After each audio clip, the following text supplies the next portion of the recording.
lovelies, this is video 2 of a 3-part series.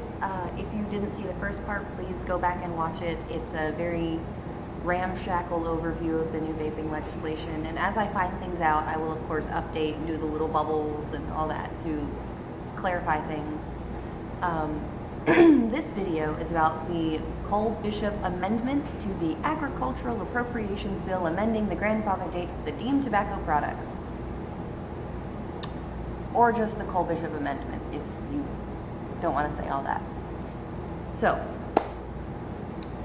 99% of vapor companies will be out of business if we don't change the predicate date, which is the deeming date that passed, or the deeming that happened 3 days ago. It is, yes, 3 days ago. May 10th, it is now May 13th.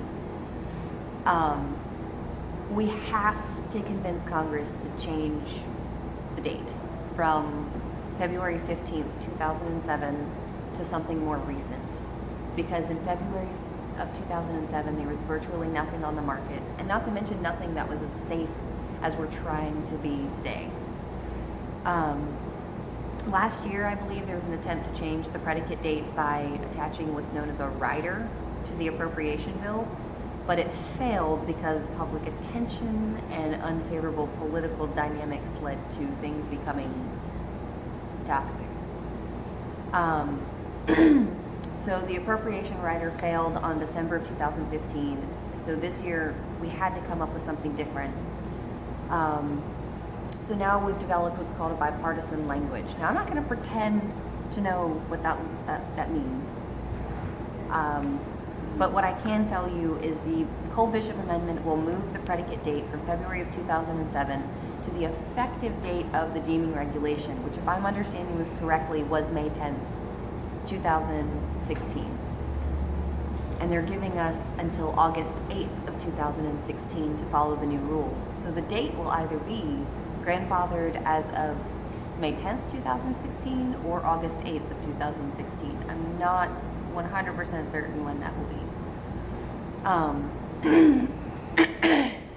And what this is going to do is it's going to grandfather in everything on the market before one of those 2 dates, which means it doesn't have to go in for all the testing.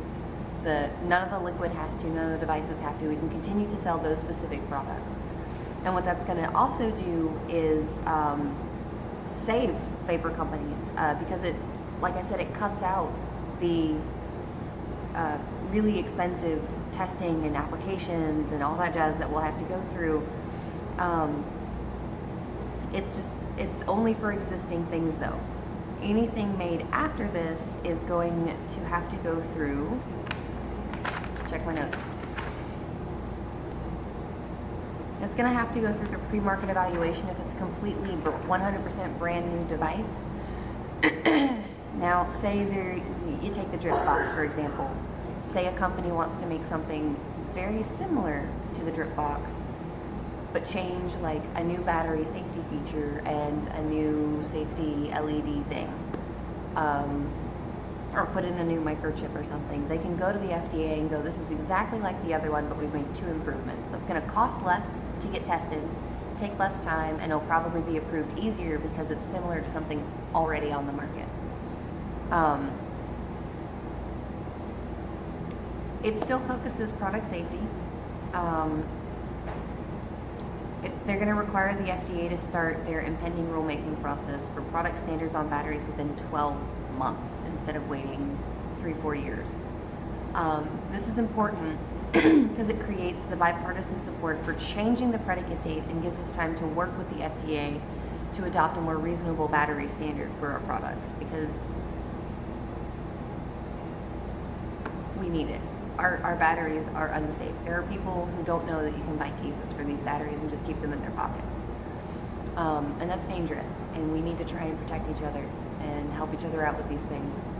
So if we can work with the FDA, things will go a lot easier for us. But we have to work with them. And this Cole-Bishop Amendment is all about working with the FDA.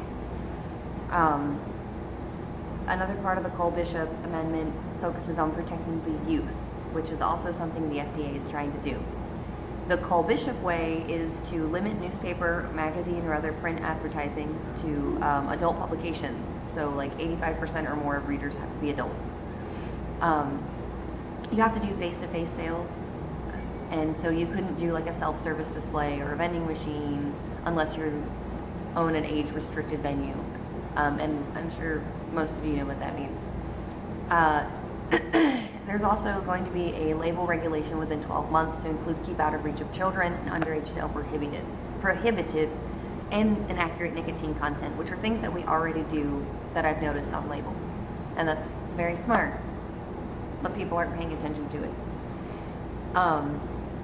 But what this does is it shows our commitment to eliminating the youth access to vapor products, meaning anyone underage who shouldn't be using it. Like, you wouldn't give a 14 or 13-year-old cigarettes, I hope. Why would you give them a vapor product? So if we can create more opportunities like this to work with the FDA and create a bipartisan dialogue, it's going to go better for us. So as far as enforcement goes, the Cole Bishop solution for enforcing things with the FDA is to require retailers to register their establishment unless you're already registered due to state law or federal law or something. So if we didn't have any way to enforce these new rules and regulations, then critics would question the commitment the vapor community has to basic regulations and claim that this Cole Bishop amendment is toothless, that it's got no bearing, and we're not taking this seriously.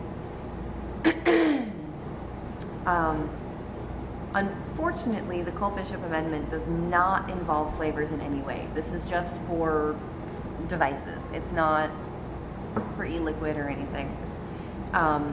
It does not ban or limit online sales, and it does not require retailers in age-restricted stores to remove their self-service displays.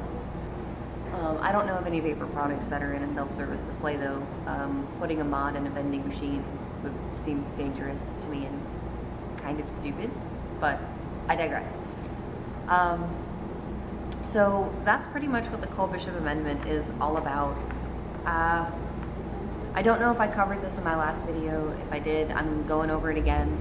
There are a few important dates to pay attention to as far as all this legislation and all these amendments and things going on. May 10th, the ruling was final. August 8th of 2016 is the effective date, so any new product on the market must be studied and submitted to the FDA after this date or face confiscation and possibly other enforcements by the FDA. Products before that date can continue to be manufactured and sold for a couple of years. Technically, building a coil for an RDA would be manufacturing a vapor product, so you could not do that in shops anymore. August 8th, 2018, any product that has not been approved for sale through the testing and things must be removed from the market, and that means juice, tanks, mods, coils, any of it. Only if there's no application pending with the FDA.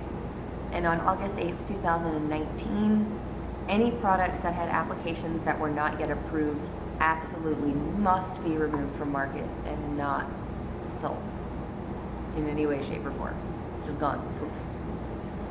I mean, there's a bunch of other dates. Like I said, it's 499 pages, and I've only gotten to 25. So, but these dates that I just went over seem to be the more significant dates. I'm going to keep reading it, post some updates for you guys. Evidently, there are some manufacturers over in China that have a couple of bright ideas on how to get around everything. So it might just be devices are all sold as one instead of separate pieces. I'm not sure.